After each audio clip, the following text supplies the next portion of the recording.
আমি দেখেছি মুরব্বীরা সুন্দরভাবে বোরকা পরে যায়, আর ইয়াং জেনারেশন যে সমস্ত ছেলে আছে টাইট ফিটিং বোরকা পরে, ওর অঙ্গ প্রত্যঙ্গ কোণে উচাতো বা সবকিছুই তো সুন্দরভাবে বোঝা যায়। আরে আমি তো বিয়ে শাদী করছি, তাও তো মনে হয় যে সমস্ত শালীরা রাস্তাঘাটে চলাফেরা করে বাইনচোত্রা প্রাইভেটে যাই এমন এমন সুন্দর সুন্দর ড্রেস পরে, না জানি ভিতরে কি আছে।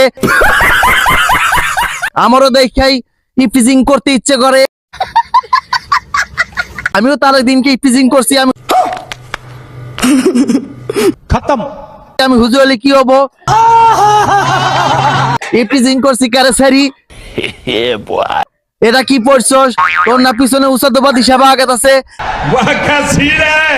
সেরি তো কোনো মন খারাপ না করে হাসি দিয়া চইলা গেল। আমি কইলাম এ কেমন হইলো, সেরি গায়ে তো কোনো লজ্জা শরম কিচ্ছু নাই। भाई मजा आया। पैसा ही पैसा हो